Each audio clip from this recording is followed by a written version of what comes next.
Welcome to the Rallis India Limited Q1FY23 earnings conference call.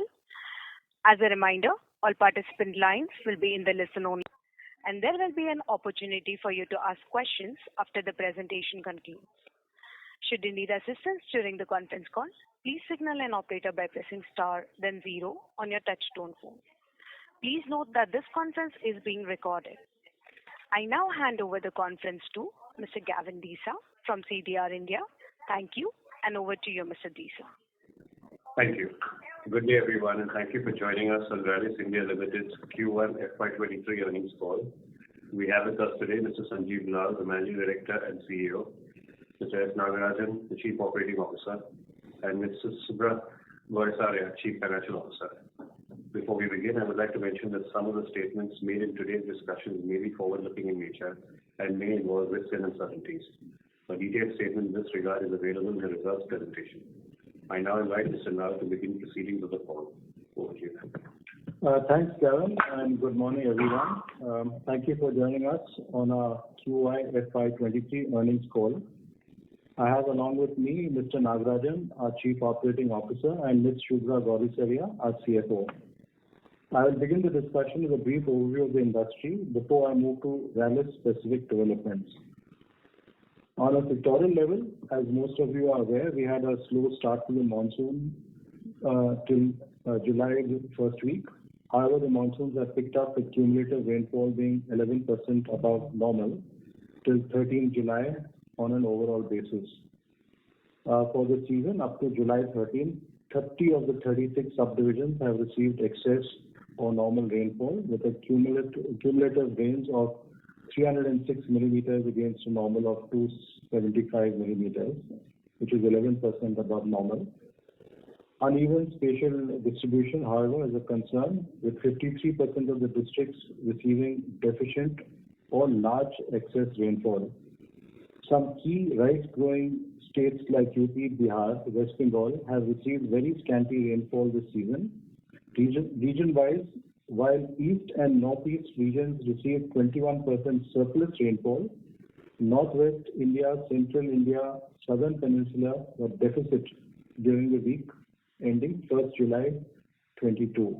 However, we have seen a monsoon pick up pace and are hopeful of good rainfall for the remainder of the season. Delayed monsoon consequently led to lower acreage across states, 5% down as of 1st July on a year-on-year basis. Acreage for major crops were mostly flattish or slightly lower on a YOY basis. However, with the monsoon picking up pace, we have seen sowing activities increasing, leading to narrowing down of acreage deficit on a weekly basis. Let me now move on to Rallis specific developments, starting with our headline numbers. We have seen our Q1 revenue grow 16.5% over the previous year. Growth was well balanced with growth around 5%. EBITDA stood at around 113 crores with margins of 13.1%, lower by about 330 bits. Crop care growth and margin is on a healthy trajectory. Overall margins were impacted due to lower margin in seeds to liquidate stocks and aging-based provisions on seed stocks. Profit after tax for the quarter stood at 67 crore.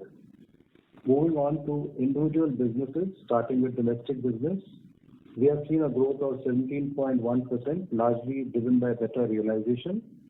We have undertaken median price hikes of 4% to 5% during the quarter to offset the impact of higher raw material prices. We have witnessed volume growth during the quarter for herbicides, which enters the crop cycle first. In fungicide, returns on some products from Rabi, paddy and chili markets offset Q1 placements. It may be recalled that the disease incidence was lower in Rabi paddy and crop condition for chili was not good last year. However, Q1 is largely a placement season and clearer liquidation trends will become evident in Q2. Our channel stocks are higher as on Q1 end, as we have consciously stocked up with a view to not miss possible liquidation opportunities in Q2. We expect the channel stocks to narrow down closer to last year's level by H1 end. In terms of new product development, 2 new herbicides for cotton and paddy crops have been commercially launched, along with 3 new paddy hybrids and a tomato hybrid during the quarter. We have maintained a good run rate in terms of launching new products. We are specifically working towards gaining market share in certain underserved markets such as MP, UP and Rajasthan across crops such as soybean, wheat and certain segments of paddy. Moving on to our international business, we have seen a good growth driven by volume as well as realization. Demand for most of our products continues to remain encouraging. Metribuzin sales, as indicated in previous calls, should pick up Q2 onwards. We remain buoyant on the exports demand and will continue to work on augmenting our portfolio. Q4 FY22 performance, as you will recall, was impacted by challenges surrounding raw material procurement for pendimethalin. In order to avoid such incidences in future and lower our dependence on China, we have identified a local partner to supply raw materials for one of our key products. While cost-wise we may not see material impact, this arrangement will help us secure raw materials in a timely manner. Furthermore, as indicated earlier, we are also working towards increasing the share of formulations on this front, and we have obtained a registration for all 27 states in Brazil for an acephate formulation and are on course towards commencing shipments from Q2. In terms of contract manufacturing, as highlighted in our previous call, we signed 2 new contracts during Q4 FY22. While the quantum may not be material in the near term, this development is reflective of our renewed focus towards scaling up the business. Moving on to the seeds business, while on a broad level the business environment continues to remain challenging, we have seen a flat revenue over the previous year. The overall pace of growth was impacted by delayed monsoon, which impacted liquidation. We also witnessed segment shift patterns in the paddy crop. Demand for cotton seeds is impacted due to delayed monsoon in Maharashtra, affecting sowing activities and increased usage of illegal HT cotton seeds. However, we are pleased with the growth of our new cotton hybrid Vigas in the markets of Punjab and Rajasthan, where we have increased our volume to 1.75 lakh packets from about 20,000 packets last year. Notwithstanding the growth we saw in Vigas, the seeds environment was challenging due to segment shifts. We have revised our strategy for the business with a greater focus on liquidation, cost optimization, and more robust evaluation of new product pipeline advancements. Work towards building our Rabi portfolio and scaling our presence in vegetable business is also progressing as per schedule. We continue to remain cautious in our seeds business, and we are hopeful that we will be able to address the portfolio issues in the coming years. On the biotech front, we have received state NOC from Haryana and Karnataka for conducting our BRL trials for insect resistance and herbicide tolerant cotton and maize GM events. We are awaiting final approval from the regulator GEAC, after which we hope to commence the trials in this financial year. To conclude, while we have started the year on a steady note, we expect business to pick up pace H1 onwards, especially on margin fronts, on the back of new capacities, new product launches, better product mix, and a wider distribution network. Our focus, as we have reiterated in earlier calls, is to accelerate the volume growth, and we are focused on achieving the same. This concludes my opening remarks, and I'll now hand it over to Shubhra for an analysis of the financials. Thank you, Sanjeev, and good morning, everyone. Thank you for joining us in a Q1 earnings call. Let me quickly walk you through our financial performance for the quarter, post which we shall commence the Q&A session. Starting with the top line, our revenues for the quarter stood at rupees 863 crores as against rupees 741 crores generated during Q1 FY22, a growth of 16.5%. Within that, crop care growth was 26.5%, driven by 16.3% price growth and 10.2% volume growth. Domestic business had a growth of 17.1%, primarily due to price hike taken last year and during the quarter to partially offset the impact of rising raw material prices. International business reported a growth of 50.8%, driven by both volume and value. Seeds business generated revenue of 267 crores during the quarter. EBITDA for the quarter stood at rupees 113 crores as against rupees 122 crores generated during the corresponding period last year. Crop care EBITDA has improved to 9.5% versus 8.1% last year, primarily due to leverage impact coming from growth. Seeds margins were impacted due to lower realization owing to the commercial interventions for stock liquidation and aging-based provision of rupees 13 crores recognized on inventory. PAT margin stood at 7.8% as against 11.1%, lower by 330 basis points, primarily on expected lines given the higher input prices. While we did undertake price hikes during the quarter, the quantum wasn't commensurate with the increase in raw material prices. We expect the margin trajectory to start improving as several raw material prices cool off and our capacity utilization in the plant start to improve. Profit for the quarter stood at 867 crores as against rupees 82 crores during Q1/22. Moving on to business-wise performance, domestic business performed reasonably well. Overall volumes were relatively subdued due to returns from the Rabi paddy markets. We have seen the monsoons pick up pace and now spreading across regions, resulting in improved overall acreages. In terms of new product launches, we introduced 2 products in crop protection segments during the quarter. We are focused on delivering a strong volume growth and are undertaking the requisite steps towards achieving our objectives. We have done a thorough analysis of portfolio and identified missing gaps in terms of products and regions and are hopeful of improving our product mix in coming years. With gradual restoration of normalcy post-pandemic, we are also intensifying our engagements with farmers, dealers, retailers. As far as international business is concerned, we have seen a good growth of 50.8% during the quarter. The growth was driven by both volume and value. We continue to see good demand for our products. Price growth may come under pressure with raw material prices cooling off in some products. However, our endeavor would be to continue to drive volume growth on the back of expanded capacities.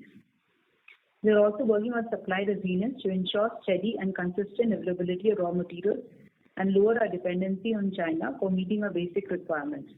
While the unit economics may remain the same, we would be assured of key raw materials which will help us to better plan our operations and meet the customer requirement. Moving on to the seeds business, the overall environment continues to remain challenging.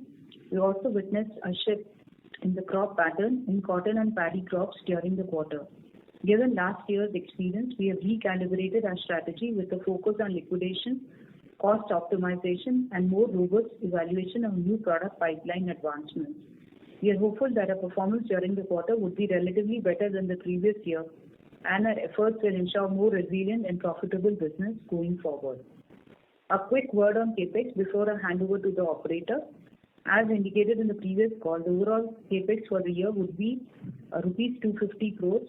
Our immediate focus would be on commissioning of the multi-purpose plant later during the year and commercial scale of one new technical difenoconazole, of which we spoke earlier.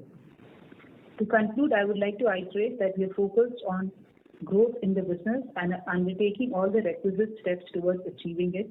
While the seeds business may remain a bit soft during the year, we are hopeful that domestic and international business should pick up pace during the course of the year. That concludes the opening remarks. We can now commence the Q&A session. Thank you very much. We will now begin the question and answer session. Anyone who wishes to ask a question may press star and 1 on their touch-tone phone. If you wish to remove yourself from the question queue, you may press star and 2. Participants are requested to use handsets while asking a question. In order to ensure that the management will be able to question all the answers from the participants, please limit your questions to 2 per participant. Should you have a follow-up question, please rejoin the queue. Thank you.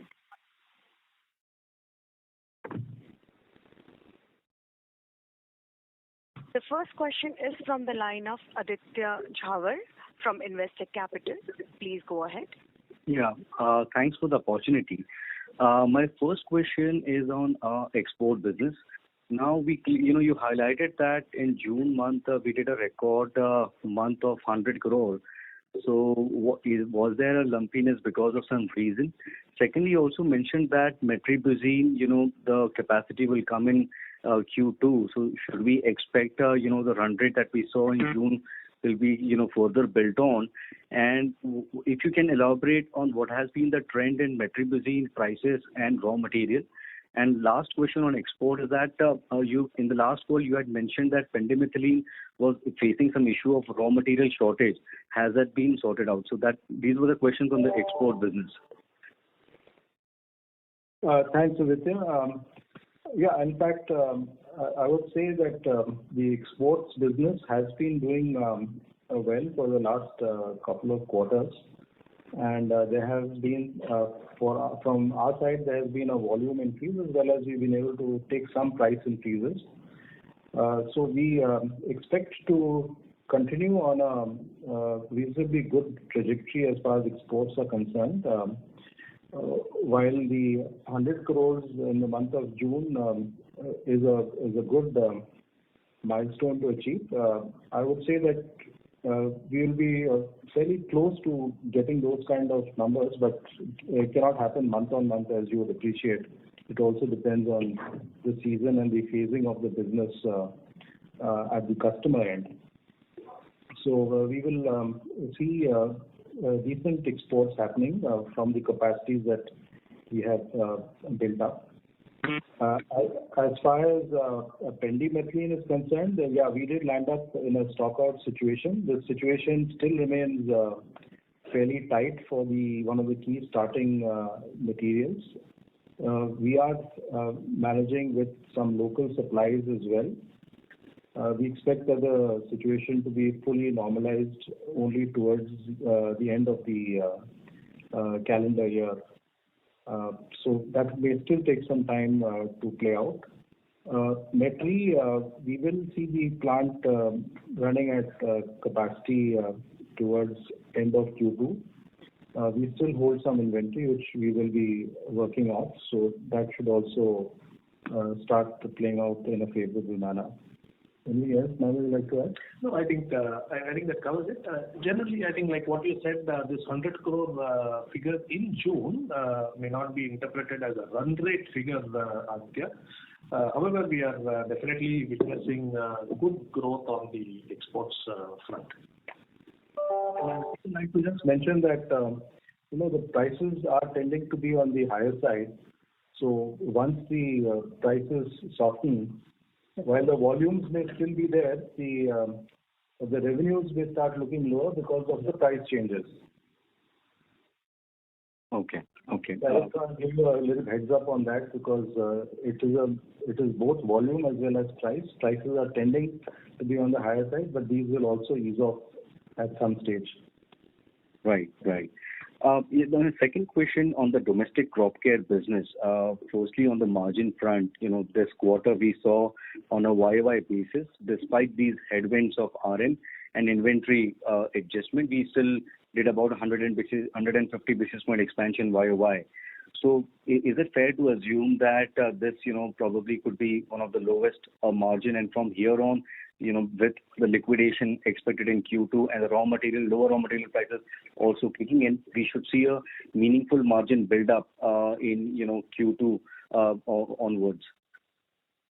So I would say more towards end of Q2, Aditya, just to be very careful on saying that because, we do still have some inventory which may be at a higher price. So it will take time to work off, and perhaps towards the latter part of Q2 we will see more normalization happening as far as our margins are concerned. Yeah, no, I think that is right. I think on the domestic front, if you disaggregate the business, Aditya, on the domestic front, we have, like what was mentioned by Sanjeev in the opening remarks, taken about 4 to 5% median price hikes in the quarter compared to March end, which On the revenue front, when you compare quarter on quarter, like was mentioned, there is a more than 10% pricing differential, which also builds in the mix effect there. So on the domestic front, I think we have been able to reasonably pass on the cost increases. On the international front, we have had good demand and we have had improved realizations, but certainly on the margin front, we have had some challenges because of the cost of raw material that we have got. That is something which we do expect will run off. The old raw material will run off, thereby providing the benefit when we buy the fresh raw material at lower prices. But of course, that the impact on GC will depend on how the realizations move from a competitive point of view. The third aspect is, of course, the seed business, which, as you know, there was a specific impact which we had taken with regard to aging-based provisions, and also reflecting the trends of liquidation that we are seeing as of now, based on the monsoon effect. So that's how maybe we will disaggregate it into the three broad businesses. Perfect. Just last one, if I can. This, seed provision. I'm sorry to interrupt, Mr. Jawar. Oh, I'll fall back in queue. Yes, sir. Thank you. The next question is from the line of Varshit Shah from Veto Capital. Please go ahead. Hi, sir. Thanks for the opportunity. Just continuing the earlier question, I think Naga mentioned that roughly YOY increase is 10% in the domestic crop care segment and you delivered 17%. So actually volume growth is in the range of 6-7%. That's the implication from these numbers. So actually this is a very healthy growth, considering that because of challenging weather, and I know that a lot of this is placement, but still it seems like a very healthy growth on your part, and the stocks are placement is slightly higher compared to industry. So is it true to assume that you're looking to kind of improve your market share overall in H1, if I see the season as a whole, and that seems to be working at least for the time being? So maybe I'll just clarify here, Varshit.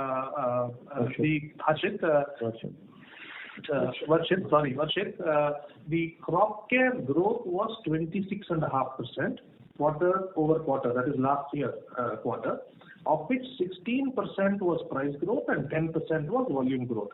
But this is crop care, which includes both the domestic business as well as the international business, and we have had the benefit of volume growth more in the export business. In the domestic business, that is, if you take our crop care within India, we have had volume growth more in the herbicide business, but herbicide category, I should say. But on fungicides, like was mentioned, we did have some returns that happened in Q1 from the placements which we had done in Q4 of last year, which offset the placements to some extent that we did in Q1. However, as you correctly observed, Q1 in the domestic market is largely a placement season, and with the rains improving, our expectation is that liquidation should pick up. But this is where we are at this point in time on the domestic business. Sure, that's helpful. Second, on the margin front in the crop care segment, if I were to see post recent capacity expansion over the last 1 year, you have increased capacities across AIs. So your reliance on metric business has actually come down as a mix, I'm saying. I think post expansion also the reliance will be much lower compared to what it was 2 years ago on metric using. So this broad basing of the international business, in my opinion, should diversify the risk, emanating from a particular molecule going haywire in terms of margins. So do you think that from a 2-year perspective, the margins in international business will be more stable than it were in the last 2 years? I'm just directionally, I'm talking about specific numbers I'm talking.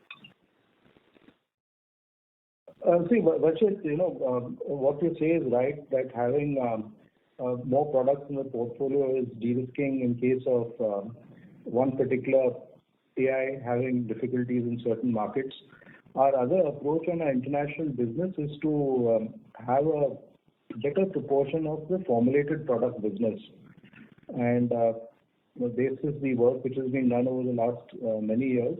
We are seeing progress. As you are aware, we had launched a formulated product from metribuzin in Brazil last year. That is also picking up well. That's doing well. And this year, during Q2, we will be starting export of a formulated acephate product as well. So we will be using levers of portfolio expansion for the AI category with a new product which we will be launching towards the later part of this year from the new MPP, and also to increase the share of business coming from the formulated product. And that will be across geographies. Of course, the key geography of Brazil is very important, but also we are getting reasonably good traction from the smaller markets as well. Now, would you like to add something? No, absolutely. I think what you said is what I just want to reiterate. Varshit, yes, I think we will be increasing the portfolio. We will be increasing the markets that we will be selling to, and we will be increasing the proportion of formulations in the overall international or exports revenue. All of these are part of our strategy, what we articulated also some time back, to stabilize the margins and even improve them. And on Metri, just to clarify, we have built a capacity which is significantly higher than even our own expectation of business. So that will always be there in terms of having that capacity available, which we will also be using for some other product is what our current planning is.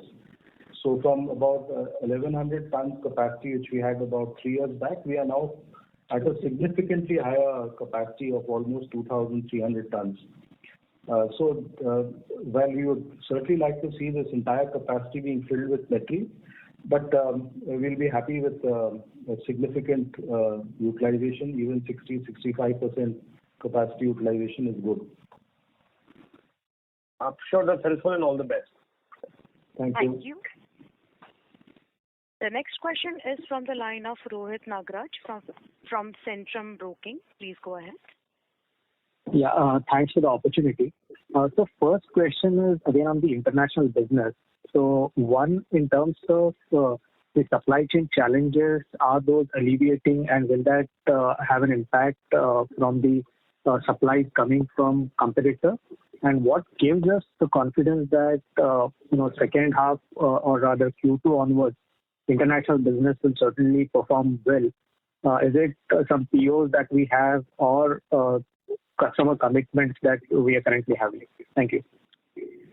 On the supply chain front, I think if you compare between, let's say, December 21 end, and June 22 end, certainly we could say that things are looking a lot more sanguine than what they were at December end. Raw material prices are also coming down for quite a few of the raw materials. The logistic challenges that we were witnessing in December, which actually worsened subsequently after the invasion, and also the fuel cost increases, the crude price increase, all of those things seem to have come a little bit lower, at least in June end, or now, let us say, in the middle of July. But one should also add that this comparison, if you did with, let's say, 2 years back, how the situation was, certainly the challenges are there. But short time scale of last 6-7 months, certainly it seems to be improving. With regard to the outlook for Q2, we are in conversation with customers. We are having indications at this point in time. We don't have contracts completely for the whole of Q2, but certainly I think what we are finding is the demand environment appears to be quite positive.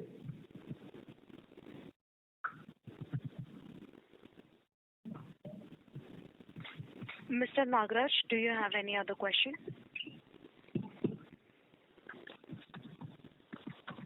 In the meanwhile, we'll move to the next question, which is from the line of Amar Maurya from Alpha Accurate Advisors. Please go ahead. Yeah. So thanks a lot for the opportunity. Couple of questions from my side. I'll just spell out all the questions at once. So first thing is this, sir, the high cost inventory which we are mentioning about metribuzin or the high cost RM. In March, the total inventory was around approximately 900 crores. Out of that, how much would be the high cost inventory which is currently sitting in the balance sheet? That is number one question. Number two, in the international business, what would be the CRAMS contribution in this particular quarter, and specifically in the June quarter? I mean, in the June month, what would be the CRAMS contribution? That is number two question. And third question is, what would be the volume growth in the overall export business? So Amar, we will not like to specifically call out the CRAMS business from the exports business. And as far as the cost of inventory is concerned, Shubha, would you like to add something on that? So the cost of inventory will progressively, as we said, by the end of Q2 start unwinding, and what we're talking about at a weighted average level, we should be by the end of Q2 be in a much more comfortable position in terms of margins are concerned. Okay. But sir, why I'm asking this CRAMS business specifically, because I believe last year majority of the CRAMS business contribution was diminished significantly because of the PKK issue or the metri issue or other things. So I'm saying, if you can just indicate that, whether those businesses are now coming back. No. So I'll just also like to clarify our contract manufacturing business. You're aware that we've got about 2 contracts that have been there with us for many years. Mm-hmm. While one contract has been very steady, the PKK business for practically the last 2 years, we've done very little. Correct. We've now got some positive indication on some movement that we're expecting towards Q4. So in anticipation of getting the PKK plant back on stream, we have started the overhauling of the plant so that we are ready by the end of the year for getting the plant restarted, because there is some silver lining that we see in terms of getting back into production for PKK. So there is a positive note which is there, but the order is still not in hand, but we've only got an indication that there could be some requirement coming towards end of this financial year. Does that clarify? Yeah. And what would be the volume growth in export business? Export volume growth is about equally split between volume and more or less equally split. About 25-26% is the volume growth, and balance is the price growth, Amar. Okay. Thank you, sir. Thank you. The next question is from the line of Saurav from Asian Market Securities. Please go ahead. Thank you for the opportunity. So first question on the June export. So was the jump because of any specific geography or specific molecules being exported in this month? Yeah, we've had a good uptake of most of our products, including acephate. So I would say it's balanced. The only product where we have not really had the kind of traction is on hexaconazole. This is also not the season for the key market in which it goes. We expect hexaconazole volumes to also look good towards Q2, Q3. Okay. So my second question on this export only, you mentioned you are focusing on the formulation side. So what is the current mix of formulation in the export, and what is the target maybe by next year you want to achieve? Well, I think in terms of the mix, it may be about 5-6%, 20%. I'm corrected by my colleague. It's 20%. So we would like to see it improve. See, again, this goes through a registration process cycle. So as the registrations keep coming in, this will certainly improve. But 20% is good. Even though we may have a larger export portfolio, 20% will still look good. Okay. So the next question on the seeds side. So you already taken some write down in the Q1. So do we further expect to take some write down in Q2 as well if there is some further issue in terms of liquidation?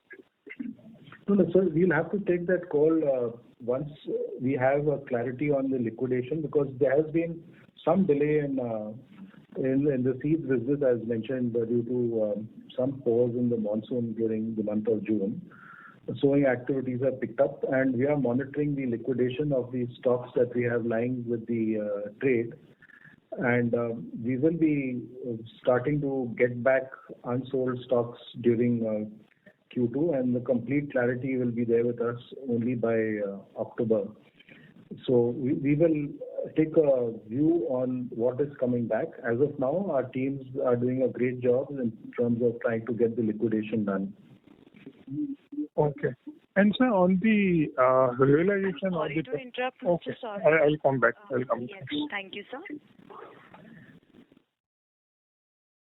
The next question is from the line of Rohan Gupta from Edelweiss. Please go ahead. Yeah, hi sir. Good morning and thanks for the opportunity. Sir, question is on our seed business because it's a very seasonal and Q1 is a very heavy, and a lot of profit is loaded in the current quarter itself in Q1. With the margin pressure in the current quarter, do you see that the current year seed business profitability will be impacted, and the chances of having losses or maybe almost nil profit in the current year, or you see that Q2 can pick up in terms of some of the improvement in EBITDA and margin wise? So Rohan, I think it is going to be a challenging year for us. Normally Q1 is the quarter where most of the heavy lifting is done, and based on the way the season has progressed in Q1, as a matter of prudence, we have factored in certain provisions. We really need to see how Q2 goes before we are able to give a full year's outlook. But I would just say that we are ourselves looking at this business very, very cautiously, just to make sure that we are able to keep it as a stable business. Things have not been very good last year, and this year also, I would say, has been challenging. So, would it be possible for you to quantify the kind of write-downs we have factored in the current quarterly in seed business, inventory write-downs? Yeah, Shubhra mentioned that, but I'll just request her to fill in. Yeah, go ahead, Shubhra. Rohan, you mentioned 13 crores for the quarter, and this is not a write-down, this is a provision. So we've taken a provision of 13 crores. Okay. So coming on our export business, definitely you mentioned that one of the best months ever seen in the history of the company with 100 crore kind of turnover.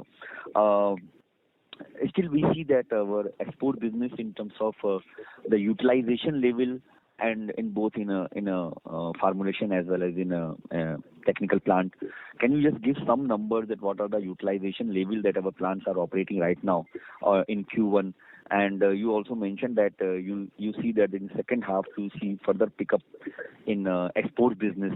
So where we see that from where we are getting that confident, I know that you have in the previous participant question also tried to answer that. Just some more granularity about it, that from where we are seeing that the growth coming in export business, whether it's a international business, higher acceptance for our product, or you see that the global supplier of those products are phasing out, and that's where the opportunity for us. I think there is a robust demand for all the products that we have in our portfolio. Just to say that our acephate plant is running flat out. As far as the metribuzin plant is concerned, it will be running at about 55%, 60% capacity utilization. Our pendimethalin plant is running close to about 75% utilization. And our hexa plant is currently running at a slightly lower utilization because of the seasonal requirement, which is slightly on the lower side. But what we have also done in the last 2 years, Rohan would be aware that we have been upping the capacity of our plants. So all these numbers that I'm giving in terms of capacity utilization are based on the enhanced denominator in terms of capacity. So there is good headroom that we have in availability of product from our existing assets. Got it, sir. Thank you so much, sir. Thanks for answering the question. The next question is from the line of Abhijit Akella from Kotak Securities. Please go ahead. Yeah. Good morning, gentlemen. Thank you so much for taking my questions. Just a couple. You alluded to the flooding and excess rainfall in a large part of the country, especially in southern India. So, just wondering if there might be some reasons for concern for the domestic season for the rest of the Kharif season remaining. If you could please just share your perspective on that. Thanks. Actually, we were referring to some parts of the country where there have been excess rainfall. As you know, northeast was quite badly affected. But at this stage, it is very much looking positive. Certainly, the last 15 days of rainfall has been good. There have been places where the rainfall had been lower earlier. It seems to be picking up. And at this point in time, I don't think we have any such expectation or any anticipation for the peninsular India. We will see how it goes because, as you know, it's always quite difficult to predict how the weather conditions turn. But as of now, it looks fairly encouraging. Okay, sir. Thank you. And the second thing I just had is, you had provided the volume versus price breakdown for the export business this quarter. You said it's roughly half and half. Would it be possible to share the same for the domestic business? That was one. And also in terms of pricing, the industry has been taking price increases in the past, several quarters. Now with raw material prices starting to cool off, how do you see pricing trending in the next quarter or, over the balance of FY23? Thanks. Yeah. So on the domestic crop care, as you know, we had mentioned about 17% growth. 14% is coming from price and about 2-3% is coming from volume. With regard to the raw material prices, yes, there is a drop in specific raw material prices. But the final product prices, we are more governed by the cost of treatment that we are able to provide to the farmer, the competitive actions that are there. So those have been more our guiding factors. We will have to see how the whole context plays out in Q2. But you are right. I think there are certain organizations that seem to have indicated some price reductions. But we will actually have to take it product by product and deal with it in the quarter as it comes. Great. Thank you so much, sir. I wish you all the best. Thank you. The next question is from the line of Vishnu Kumar from Spark Capital. Please go ahead. Yeah. Good morning and thanks for your time, sir. Broadly on the export and international strategy, if you could help us understand how you're thinking on this piece in the next 2 to 3 years. You did mention that you are taking registrations in in Brazil for acephate. The next couple of years, if you could give us some idea, how should we think you will be adding more capacities here, or also you'll be focusing more in terms of registrations directly. In that sense, if you could help us understand the thought. Yeah, actually, what we have mentioned in the past also. Currently, if you look at our crop care business, both domestic and international, about 33-34% is comprised of the exports business. And we are working towards making it a little more balanced with about 40% of our revenues intended to come from our exports business. To support that, we've been adding capacities. We are also building a new facility for commercializing new AIs which are new to our portfolio. And for that, the registration activities have also been started. And apart from that, I'd also alluded to our formulations that we are applying for registration in many more countries. Some of the products that we have are good for other countries as well, so we are working on that as well. So we will be looking at a 60-40, 60 domestic, 40 exports portfolio, maybe 3-4 years down the line. Okay. So the domestic business, obviously, erratic and rains play a bigger role in it. But wanted to understand specifically, would we deploy more capital in terms of adding more capacities? Any capex numbers that you can probably, at least in ballpark, that you would be doing over the next couple of years on this side of the business? And also, if you could help us understand, any new people have been added on the international side of the business, where you have either hired them for some other larger MNCs, and again, any specific revenues that you have till now achieved on your registration business? If you could help understand on these lines. So, in terms of registration, we are certainly pressing ahead with registration of our newer AIs in the key markets. And as far as people are concerned, we've got a fairly good, robust team, and they're doing a reasonably good job in terms of getting not only more business from existing customers, but also newer customers being added to our customer list. So that is working quite satisfactorily. And we will, of course, take decisions on adding more resources if needed, but as of now, we are in a good place. We had already created a new line of business focused specifically on contract manufacturing that we had alluded to earlier. So we've got a team for our contract-related business, custom synthesis business, and that team is supported at the back end with an R&D team as well. So there are people at R&D who are working only with the custom synthesis business team for ensuring that whatever are the inquiries that are coming are getting converted into samples and progressing with the registration for exports as well. Does that answer your question, Krishna Kumar? Yeah, got it, sir. Any revenues that you've got on direct selling? Mr. Vishnu Kumar, you will have to rejoin the queue, please. Thank you. The next question is from the line of Bharat C. from Quest Investment Advisors Private Limited. Please go ahead. Hi, thanks for the opportunity, sir. Sir, my question is related to seed business. We were working on developing a multiple new seeds since our largely dependent was on the cotton seeds, and now we have already started paddy.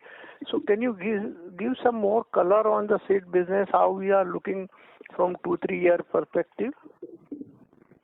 So Bharat, actually, if you look at our portfolio, we've got largely our business coming from field crops, and amongst the field crops, the biggest revenue is coming from paddy only.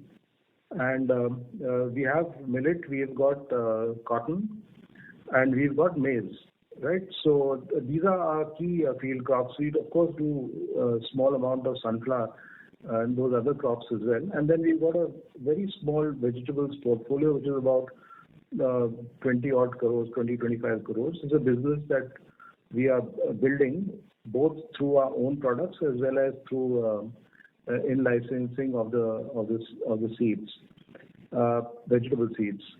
This quarter, Q1 itself, we have launched 3 new paddy hybrids in the market, and these will be scaled up over time. Cotton is a relatively new part of our portfolio, and we have having achieved a peak about 3 years back in terms of number of packets sold. The quantum of business we've been doing on cotton has been declining because of the issues that we are seeing in terms of proliferation of illegal cotton. So the size of the market, which is addressable market by organized players, has been shrinking year on year. But even within this shrinking market, we do see some ray of hope, because one of our products which we had launched last year, this is a cotton hybrid called Diggaz. This we launched in Punjab and Rajasthan. So this has done better than our expectations in terms of offtake. From about 20,000 packets which we sold last year, this year we are outlooking close to about 1.75 lakh packets. This is small, but for us it is big. Small in the sense of the total industry, which sells close to about 400 lakh packets. So out of 400 lakh packets, 1.75 lakh packets is very small, but for us it is a very good development because it's giving acceptance to the segment in which we have positioned this particular hybrid. Would you like to add something more, Naga? Yeah, no, I think you covered it, Sanjeev. Maybe just I would say that as a strategy, we are trying to sort of fix some of the portfolio gaps that we have. As Sanjeev alluded to, paddy is our largest crop. We are in the top 3 in the country as far as paddy is concerned, but we also have certain segments in which we are trying to bring new hybrids so that we can plug those gaps. In maize, we have a challenge in terms of the portfolio that we have for the Rabi maize. So that is an area of focus. We have been working on that for some time, and in fact, one of the things that we are really intensifying, doubling down on, is trying to improve our R&D outcomes as far as our Rabi and spring maize portfolios are concerned. Bajra is another crop where we have a relatively better position. We are in the top 3 in Bajra in the country, and here we will be augmenting more hybrids in the different segments. Cotton, like what Sanjeev said, we have had some green shoots, we think, in the North Indian markets, Punjab and Rajasthan. We have to strengthen our portfolio in the south and central zone, as it's called, Maharashtra, Gujarat, Telangana, these markets. So our focus from an R&D perspective is to improve our offerings in this particular segment. So that's broadly what we are focused on. In addition, because of the difficulties we have faced last year and this year in seeds, cost focus is certainly one of the areas that we are focused on. Okay. Sir, and on this crop care, what is our innovative index as on today? I mean, last year was, and how do we see that moving? Bharat, Mr. Seth, I'm sorry to interrupt. Mr. Seth, I would request you to join the queue as there are many other participants waiting for their turn. The next question is from the line of Viraj Kacharia from Securities Investment Management. Please go ahead. Yeah, I just had 2 questions. First is on the RM part. So post the price increase which we have taken in the domestic business, and you've also kind of alluded that the raw material prices are easing. So the under recovery into the raw material costs is by and large through in domestic business, or any perspective you can share that. And second is, earlier in to one of the questions of one of the participants, you said something on 20%. I just couldn't quite get it. What was it related to? So, yeah. Yeah, this 20% was related with the proportion of our formulation business in the export portfolio, Viraj. And you had alluded to this question on under recovery and RM prices. What we mentioned is that we would see the this getting corrected towards the latter part of Q2. Okay, so this 20% is as of today, as we speak, the formulation. Yes. International, and as the registrations which you have got in Brazil, this will over a period of time should increase. Yeah, 20, 22, 24, that would be okay because our overall export portfolio will also grow. So having a reasonable proportion of formulations will be a good idea because it tends to give us more opportunities in more markets. What I really meant is there a margin difference, say, in there is technical? There is a margin difference. Margins are more favorable for the formulated business. Okay, thank you and good luck. Thank you. The next question is from the line of S. Ramesh from Nirmal Bang's Equities. Please go ahead. Good morning and thank you very much. The first question is on the cost side. Your other expenses have gone up very sharply. So what is the kind of trend we should see for your other expenses for the year? See, other expenses is composed of various elements. One big part of it is freight and ocean freight, both ocean freight and inland freight, which is both volume linked and also given the steep inflation we are seeing both on diesel hikes and also ocean freight. That will continue to see an increase. The rest of it is because other expenses is it's a semi-variable cost. Some components of it will be variable, some are fixed. So to that extent, there may be a reduction going forward, but it all depends on how the external factors in terms of rate, etc. play out. Okay. And the second thought is on the target for exports and the current share of exports. So is it possible for you to give us some sense in terms of the key markets and their share in the exports like US, Brazil? Is it possible? Yeah, I think the big markets that we export to are US, Brazil. We sell in Europe as well. We also have relatively smaller amount, but we also sell in Southeast Asia. So it's fairly widespread. The dominant market is US. Okay, so one last thought. So if you're looking at the share of exports going up, in the overall quality of the business, it will be more driven by the ability to grow your top line without much, impact on the margins. So do you see some impact on the margins as well when your share of exports go up? See, margins sometimes tend to be a function of the competitive pricing, right? Yeah. So in certain markets where our product is registered, there they tend to be a little more stable. So the pricing will be impacted by competitive pricing as well, Mr. Ramesh. Okay, fair enough. Thanks a lot. Thank you. The next question is from the line of Bhavna Israni from Anand Rathi. Please go ahead.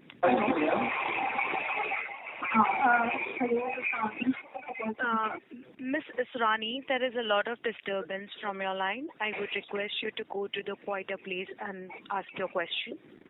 Hello. Now this clear? Yeah. My question is that currently crop nutrition business is contribute around 5 to 6% to our revenue. So anything is coming from the export market or is completely the domestic coming from domestic market? Crop nutrition is presently entirely domestic. But okay, entirely domestic. There are some opportunities in the neighboring countries which we are exploring. So there could be some export, but very small in the near future. Okay, sir. Okay. Thank you so much.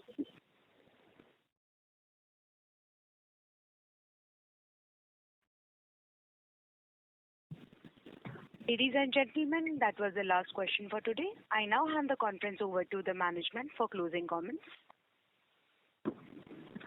Thank you.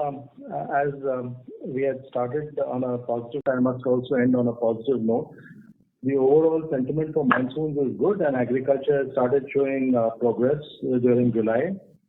We are in the midst of the liquidation season for our crop protection portfolio, and all efforts are on to ensure successful liquidation of our products, including our seeds business. And we are working to expand our business in the international markets as well. Agrochemical industry is witnessing significant volatility in prices, and we will continue to work in an agile manner to navigate the same by taking market benchmark pricing decisions. With that, we can close the call and we will again connect 3 months from now with our September results. Thank you. On behalf of Rallis India Limited, that concludes this conference. Thank you for joining us, and you may now disconnect your lines.